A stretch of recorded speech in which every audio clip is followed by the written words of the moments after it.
Saya nak berkata pada orang-orang yang berada di kelilingi yang mengelilingi PMX. You all semua bekerja di PMO, di Pejabat Perdana Menteri. You all paling hampir dengan PMX.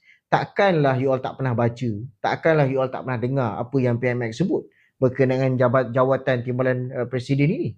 Tiba-tiba you all mulakan gerakan itu. Jadi fikir-fikir sendirilah tuan-tuan.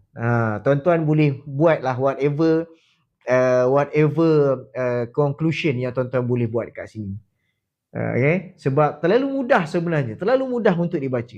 Orang yang paling hampir, orang yang paling dipercayai membuat satu gerakan yang bercanggah dan bertentangan dengan apa yang diarahkan oleh PMX. So saya susah untuk mengatakan bahawa sangat susah untuk mengatakan bahawa benda ini secara tiba-tiba. Itu je lah yang saya boleh katakan tuan-tuan. Baik, cuba explain kenapa Akar Umbi tak sokong Rafizi Ramli. Baik, saya ceritakan. Saya kongsikan tuan-tuan. Bila kita sebut Akar Umbi, kita mengatakan bahawa Akar Umbi itu merujuk kepada ahli keadilan. Saya bagi satu contoh tuan-tuan.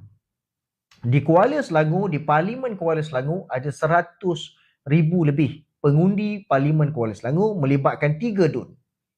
Satu parlimen ada 3 DUN, pengundi semua ni adalah 100,000. 100,000 lebih. Saya letak cap pada 100,000.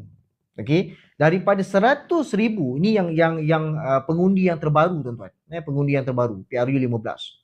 Okey, dalam 100,000 tuan-tuan, Akar Umbi PKR yang ada dalam senarai yang tidak dikemas kini ada 16,000. Okey.